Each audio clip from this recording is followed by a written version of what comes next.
Bom dia, Brasil. Boa noite, Japão. Oi, pessoal. Tudo bem com vocês? Tudo? Então tá Bom bom. dia, Sor. Bom dia, bom dia, bom dia. Vamos lá, então.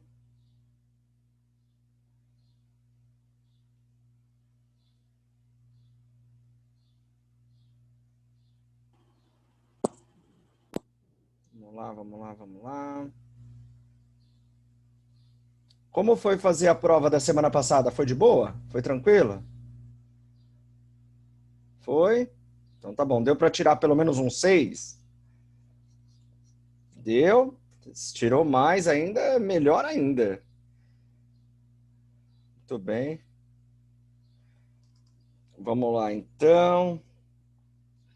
Nossa, que estranho. A Rafaela não entrou. Ela não é de faltar. Ah, só falando nela, ela é aí. Oi, Rafa. Tudo bom, Rafaela?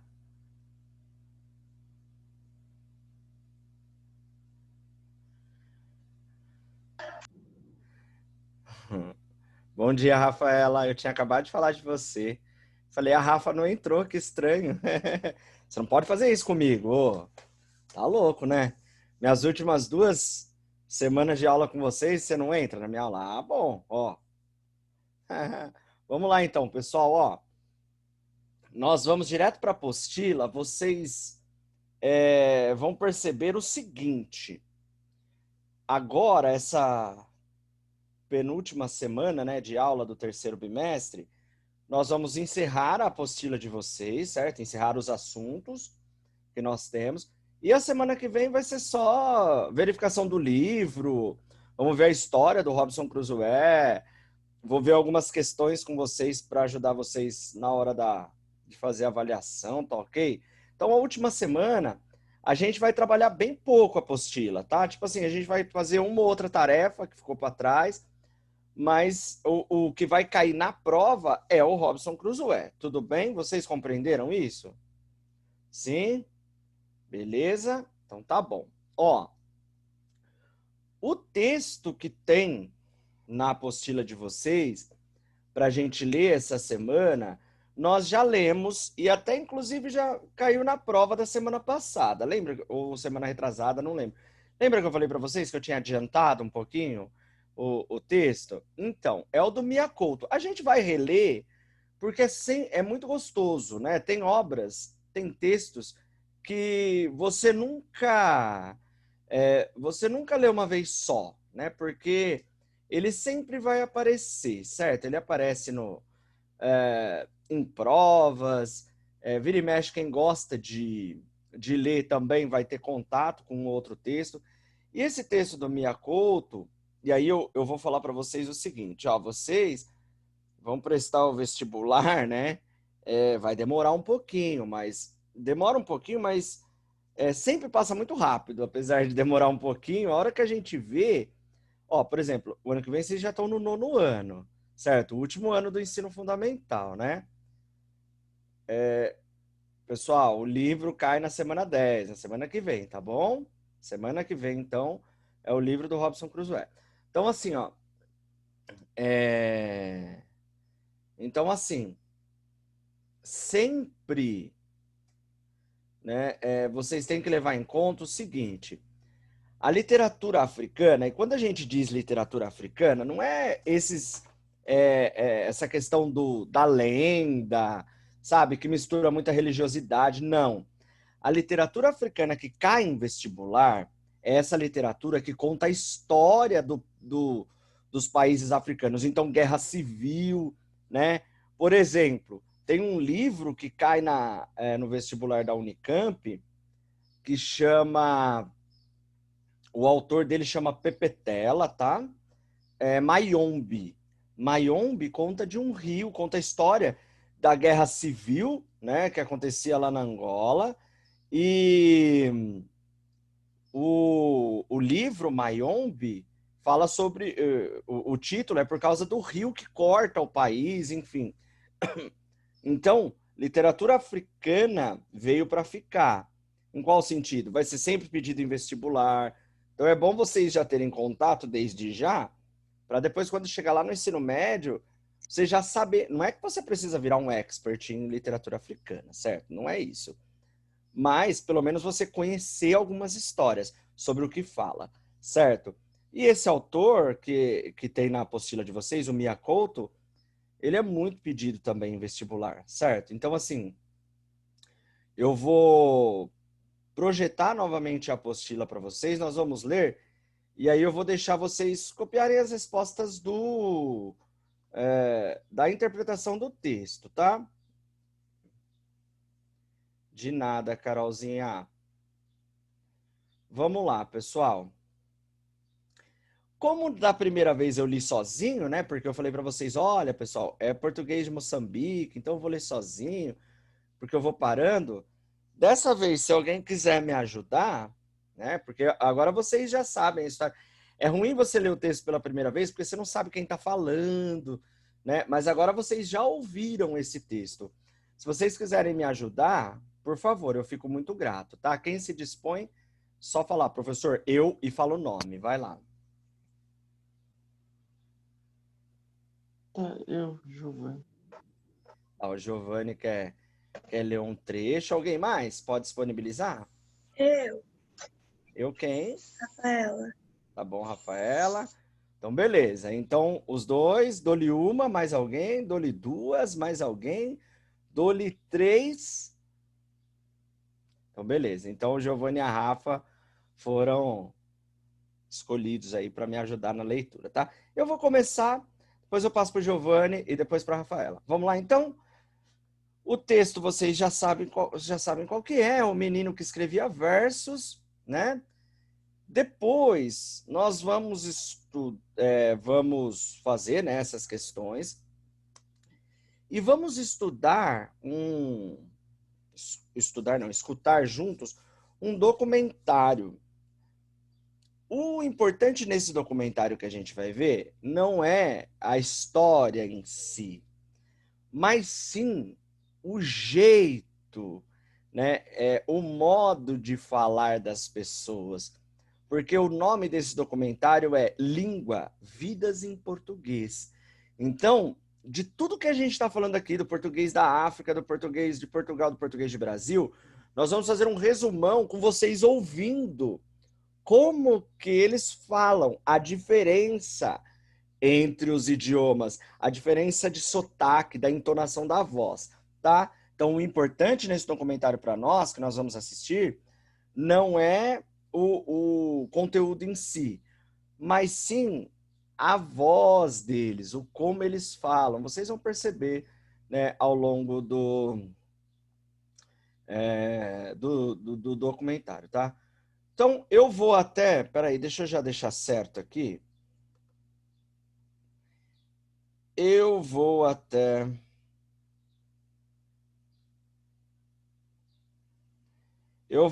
São meus versos, sim. Certo? Aí, o Giovanni...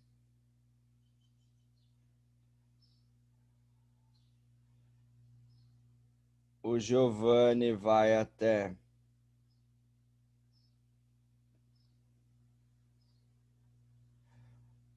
acarinhando o braço da mãe, tá? Tá quase no finalzinho da página 72, no penúltimo parágrafo, e a Rafaela termina o texto. Pode ser? Então tá bom. Então vou começar, tá, meus amores? Vamos lá. O menino que escrevia versos. De que vale ter a voz, se só quando eu não falo é que me entendem? De que vale acordar, se o que vivo é menos do que eu sonhei? Versos do menino que fazia versos. Ele escreve versos, apontou o filho como se entregasse o criminoso na esquadra. O médico levantou os olhos por cima das lentes com o esforço de alpinista em topo de montanha. Há antecedentes na família? Desculpe, doutor. O médico destrocou-se em tintins. Dona Serafina respondeu que não. O pai da criança, mecânico de nascença e preguiçoso por destino, nunca espreitara uma página. Lia motores, interpretava chaparias, tratava bem, nunca lhe batera, mas a doçura mais requintada que conseguira tinha sido em noite de núpcias. Serafina, você hoje cheira a óleo castrol. Ela, hoje, até se comove com a comparação. Perfume de igual qualidade, qual outra mulher ousa sequer sonhar? Pobres que fossem esses dias para ela, tinham sido a lua de mel. Para ele não fora senão um período de rodagem. O filho fora confeccionado nesses namoros de unha suja, restos de combustível manchando o lençol e oleosas confissões de amor. Tudo corria sem mais. A oficina mal dava para o pão e para a escola do miúdo. Mas eis que começaram a aparecer pelos recantos da casa papéis rabiscados com versos. O filho confessou sem pestanejo a autoria do feito. São meus versos, sim. O pai logo sentenciaria. Havia que tirar o miúdo da escola. Aquilo era coisa de estudos a mais, perigosos contágios, más companhias. Pois o rapaz, em vez de se lançar no esfrega-refrega com as meninas, se acabrunhava nas penumbras e, pior ainda, escrevia versos. O que se passava? Mariquice intelectual? O carburador entupido, avarias dessas que a vida do homem se queda em ponto morto? Dona Serafina defendeu o filho e os estudos. O pai conformado exigiu. Então, ele que fosse examinado. O médico que faça revisão geral, parte mecânica, parte elétrica. Queria tudo. Que se afinasse o sangue, calibrasse os pulmões e, sobretudo, lhe espreitassem o nível do óleo na frigideira. Houvesse que pagar por sobressalentes, não importava. O que urgia era pôr cobro àquela vergonha familiar. Olhos baixos, o médico escutou tudo, sem deixar de escrevinhar num papel. Aviava já a receita para a poupança de tempo. Com enfado, o clínico se dirigiu ao menino. Dói-te alguma coisa? Dói-me a vida, doutor. O doutor suspendeu a escrita. A resposta, sem dúvida, o surpreendera. Já a dona Serafina aproveitava o momento. Está a ver, doutor? Está a ver? O médico voltou a erguer os olhos e a enfrentar o miúdo. E o que fazes quando te assaltam essas dores? O que melhor sei fazer, excelência? E o que é? É sonhar. Serafina voltou à carga e desferiu uma chapada na nuca do filho. Não lembrava o que o pai lhe dissera sobre os sonhos? Que fosse sonhar longe. Mas o filho reagiu. Longe? Por quê? Perto o sonho aleijaria alguém? O pai teria, sim, receio do sonho. E riu-se acarinhando o braço da mãe. O médico estranhou o miúdo, custava crer, vista a idade. Mas o moço, voz tímida, foi-se anunciando que ele, modéstia farta, inventara sonhos, esses que já nem há, só no antigamente, coisa de bradar a terra, exemplificaria para melhor crença. Mas antes chegou a começar, o doutor o interrompeu. Não tenho tempo, moço, isso aqui não é nenhuma clínica psiquiátrica. A mãe, em desespero, pediu clemência. O doutor que desse, ao menos uma vista de olhos pelo caderninho dos versos, a ver se ali cantava o motivo de tão grave distúrbio. Contrafeito, o médico aceitou e guardou o manuscrito na gaveta. A mãe que viesse na próxima semana e trouxesse o paciente. Na semana seguinte foram os últimos a ser atendidos. O médico, sisudo, Tassirnoeou. O miúdo não teria por acaso mais versos? O menino não entendeu. Não continuas a escrever? Isso que faço não é escrever, doutor. Estou sim a viver. Tenho esse pedaço de vida, disse, apontando um novo caderninho, quase a meio. O médico chamou a mãe à parte, que aquilo era mais grave do que se poderia pensar. O menino carecia de internamento urgente. Não temos dinheiro, fugou a mãe entre soluços. Não importa, respondeu o doutor. Que ele mesmo assumiria as despesas e que seria ali mesmo, na sua clínica, que o menino seria sujeito a devido tratamento. E assim se procedeu. Hoje quem visita o consultório raramente encontra o médico.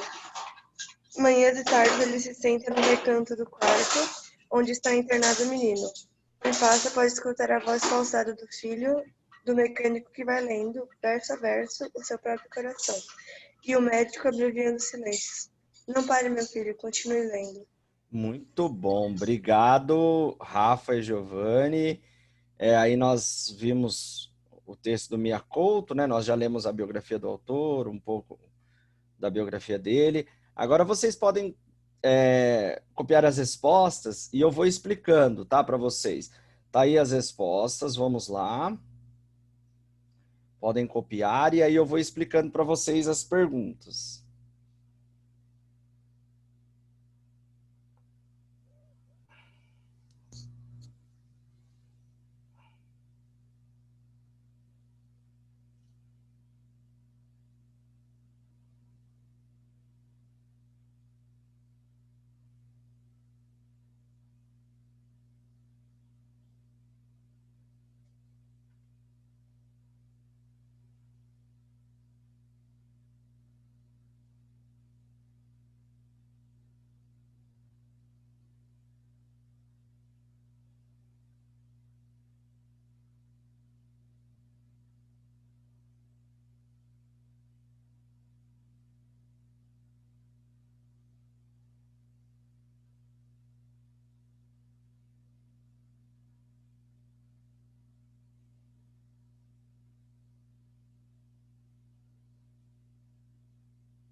Tudo bem, meus amores. Ó, então, nós começamos assim. O médico destrocou em tintins, explicar o que é destrocar-se em tintins, né? Explicar detalhadamente. Aqui no Brasil a gente fala tintim por tintim, né? Eu quero saber tintim por tintim, ou também há pessoas que dizem assim, eu quero me conta tudo nos mínimos detalhes, certo? Tudo corria sem mais, a oficina mal dava para pagar o pão. E a escola do miúdo, né? Lembrando que miúdo, né? A pergunta é justamente miúdo, né? É menino, né? Garoto, criança, no sul do Brasil. No sul do Brasil, nós temos aí no sul do Brasil, para miúdo, nós temos o guri, né? Também.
Aí a pergunta de número 3, né? Ó, queria tudo, que afinasse o sangue, calibrasse os pulmões, e, sobretudo, lhe espreitassem o nível de óleo na frigadeira. A palavra frigadeira designa o conjunto de vísceras. Quer dizer, pessoal, eu posso ir baixando ou vocês estão copiando ainda a 1 e a 2? Pode baixar, mano. Tá bom. Vamos lá. A palavra frigadeira designa o conjunto de vísceras que inclui o fígado. Costuma ser usado quando se fala de animal. O que pode se revelar sobre o tipo de vida da família? Era uma vida simples, né? Sem sofisticação, que pouco se diferenciava aí na resposta tá, né? Dos animais ou das máquinas, né? Por isso que eles usam palavras tão, como podemos dizer assim, tão cruas, né? Tão palavras não sofisticadas por causa disso, porque eles eram pessoas muito, muito que conviviam na roça, era mecânico, não que necessariamente todo mecânico fale assim, mas no caso dele, ele falava uma linguagem mais simples, tá ok? Aí na 4 vocês têm o está vendo doutor, né, que nós usaríamos aqui no Brasil, que na verdade o estás a ver, né, ou está a ver, em Portugal ou em outros países. Aqui no Brasil nós usaríamos o gerúndio, né, que é o vendo. O gerúndio é quando o verbo termina em endo, indo, ando, endo e indo, né?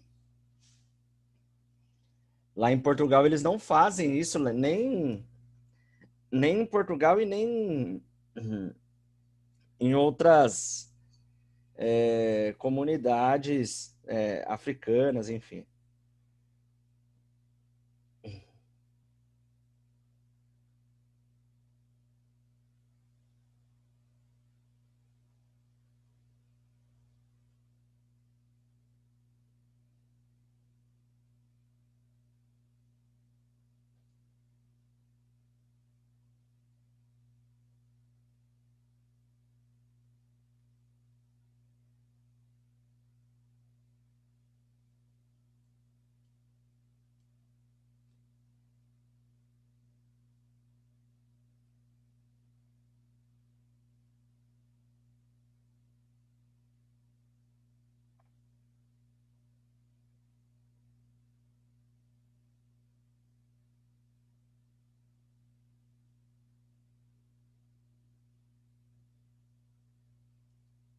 Muito bem, muito bem, muito bem.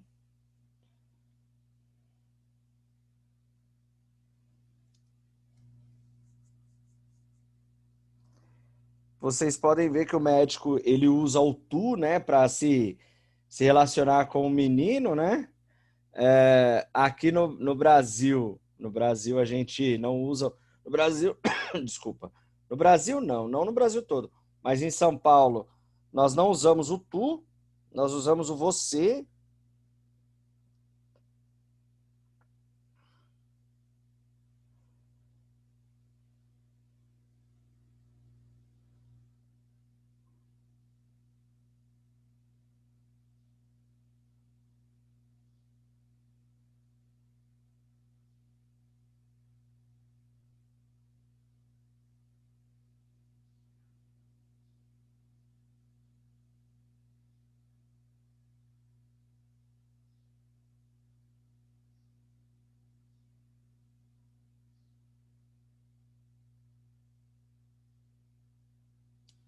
Muito bem, muito bem, muito bem.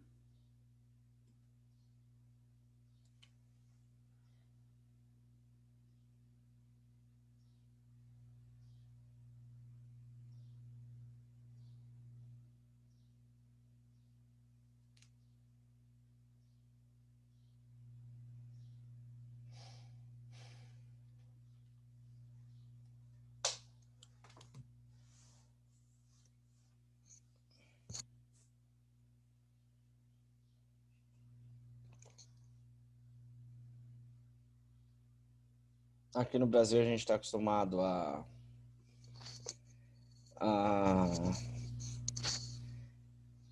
a tratar os médicos, né, de doutor, né? Falar doutor, na verdade, essa é a B.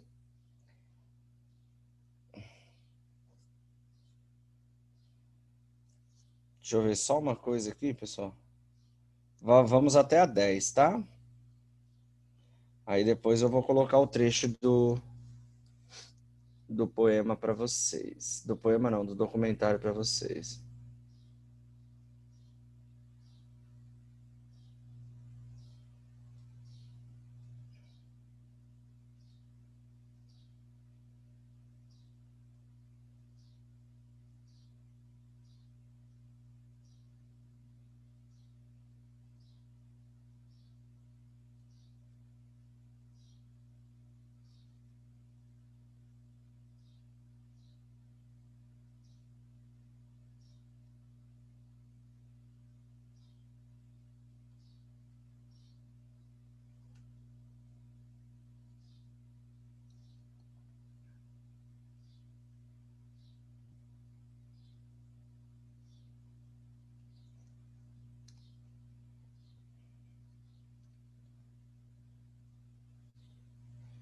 Ó, a 9, como é um pouquinho mais longa, se vocês quiserem tirar um print, acho que é melhor, tá bom?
Alguém tá querendo falar alguma coisa aqui no bate-papo? Espera só um pouquinho, tá, pessoal?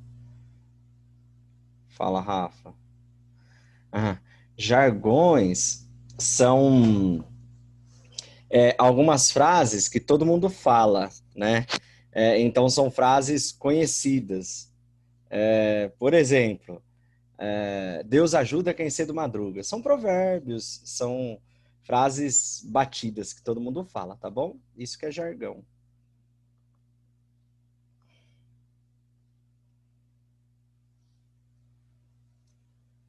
No caso da resposta aqui da 8, né? Que acho que é isso que você está perguntando, é, fala assim, ó. O que a personagem desse cartoon tem em comum com o pai do menino? São jargões da mecânica, ou seja, do trabalho de um mecânico. Então, óleo castrol são palavras conhecidas no meio dos mecânicos, certo? No meio dessa profissão. É isso que ele quis dizer com jargão. Né? E aí, se você pegar depois o cartoon do Kino, ele tá pensando, né? Ele tá pensando tipo em parafusar, e aí a mulher, quanto mais chega perto dele, tá pensando em parafuso e porca, tipo, como se tivesse encaixando, certo? Ele pensa, não é que ele não é romântico, mas ele pensa um romantismo voltado para a profissão dele. A 9, agora vamos para 10, e aí acaba essa primeira parte nossa para a gente poder ir para a segunda parte. Vocês passaram bem o final de semana? Tá tudo bem com a família de vocês? Tá? Então tá bom.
Vamos lá então.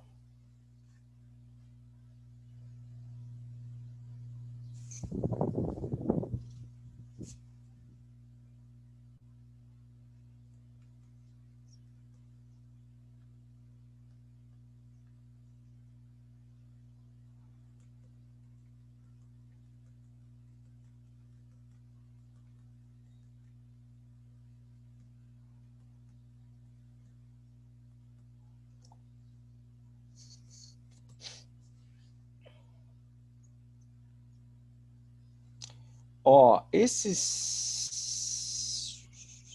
textos aí, a incapacidade de ser verdadeiro, o menino que carregava água na peneira, e e o texto aí do Mia Couto, né? Menos o do Mia Couto não vai cair, mas os dois que estão aí na questão 10 vão cair, tá? Que é o do Carlos Drummond de Andrade e o do Manuel de Barros. Mas a gente vai ver esses textos amanhã, tá? A gente vai fazer uma analisada aí. Fazer uma analisada, ficou feia a frase, né? A gente vai fazer uma análise, tá? A gente vai dar uma analisada nesses textos, tá bom? Então, beleza, vamos lá para o documentário. Posso ir para o documentário? Tem alguém copiando ainda? Precisa de mais um tempinho? Posso ir para o documentário? Posso ir? Então, vamos lá. Então, vou interromper aqui o compartilhamento com vocês. É sempre um prazer muito grande estar falando com vocês aí.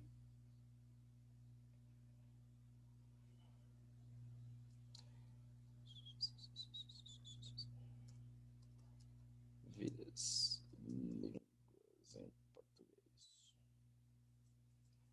Muito bem. Eu vou compartilhar com vocês, tá, meus amores? Então, agora nós vamos ouvir um documentário.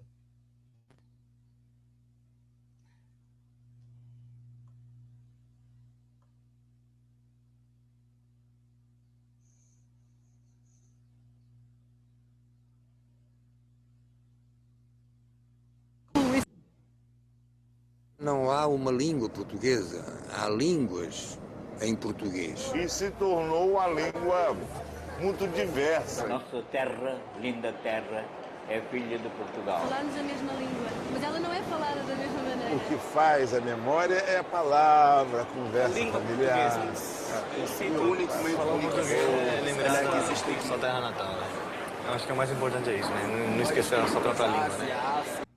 Ó, pessoal, tomem cuidado porque quem tá com foninho, porque pode ser que assuste na hora de começar mesmo o documentário, que aparece uma bateria, enfim, alguma coisa assim. Então já vou avisando vocês para vocês não serem pegos de surpresa. Tá dando para ouvir legal aí o documentário?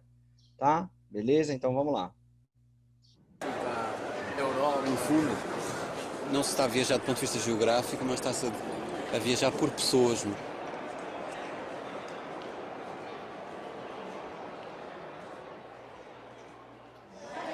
Ó, olha que bonito isso aqui. Toda noite, 200 milhões de pessoas sonham em português. Nós fazemos parte desses números.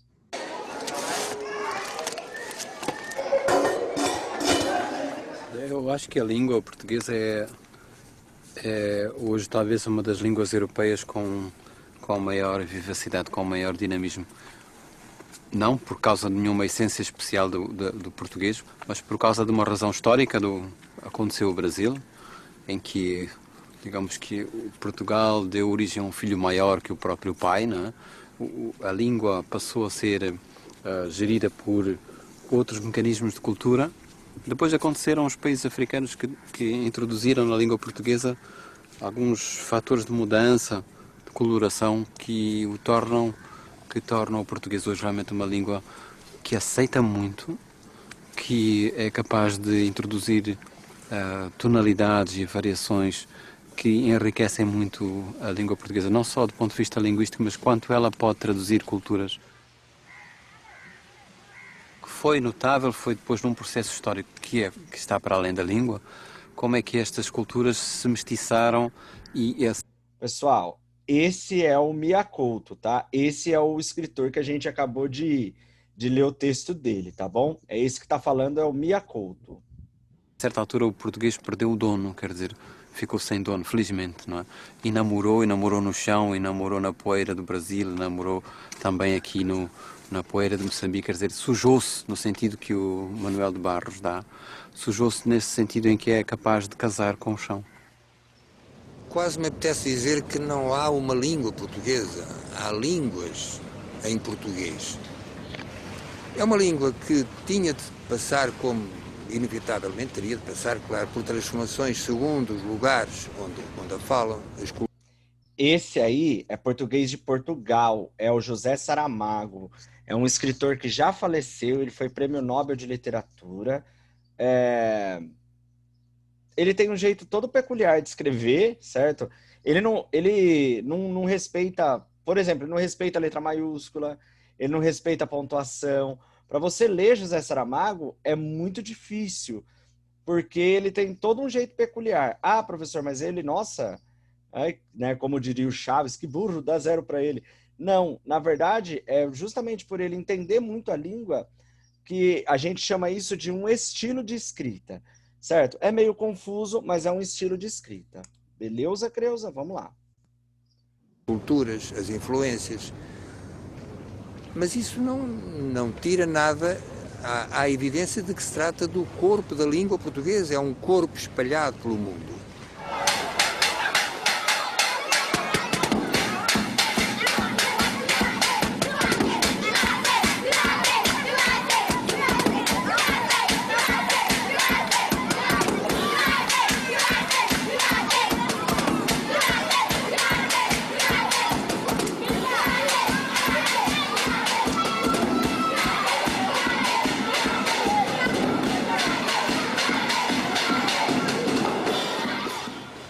Nós falamos e usamos tudo isso, os substantivos, os verbos, os adjetivos, as conjunções, tudo, digamos, usamos-lo como se isso tivesse existido sempre, não? A linguagem passou com certeza de um estado rudimentar, não? E pouco a pouco veio se tornando mais complexa, veio sendo capaz de exprimir sentimentos, emoções, o que significa que quantas mais palavras conhecemos, mais somos capazes de dizer o que pensamos e o que sentimos. No século XVII, houve um homem chamado António Vieira, Padre António Vieira, que viveu no Brasil, que defendeu os índios, foi diplomata, foi orador. Dizer-lhe o seguinte: são as afeições como as vidas, que não há mais certo sinal de terem de durar pouco que terem durado muito.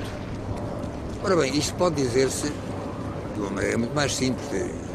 As vidas e as afeições, os afetos, os amores, quanto mais tiverem durado, mais perto estão de deixar de durar. Devemos nós falar de uma maneira tão complicada na nossa comunicação cotidiana? Provavelmente não, claro. Mas talvez nessa época o modo, e é certo, o modo de comunicar-se era muito mais rico de expressão do que é hoje. E cada vez temos menos palavras, cada vez usamos menos palavras. Ó, vocês perceberam que ele está fazendo uma crítica? Ele está falando o seguinte, ó, tem um monte de palavras para serem usadas, mas nós conversamos e usamos cada vez menos palavras, né? Aí ele vai dar, eu não sei se aí vai aparecer, mas ele vai dar um exemplo assim, ó. Vamos supor que ele fala assim, ele é ateu, tá? Então ele acredita no evolucionismo, certo? Ele acredita que o homem, né, veio do macaco, o macaco é o ancestral. E aí ele fala assim, ó, vamos supor que eu esteja certo, né? Não é o que o professor Andres acredita, certo? É o que o José Saramago acredita. E aí o José Saramago vai falar assim, ó, vamos supor que eu esteja certo e que realmente a gente vem do macaco.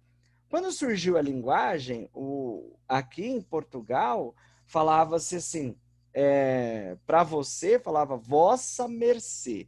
Ele fala assim, ó, antes, os homens da caverna, talvez os homens das cavernas falassem assim, né? E todo mundo se comunicava bem, beleza? Aí ele fala assim, aí nasce a língua, aí vem vossa mercê.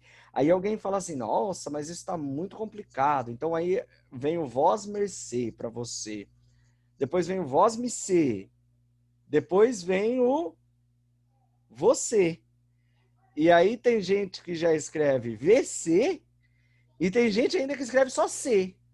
Aí ele está falando, a língua portuguesa está sofrendo um processo de involução.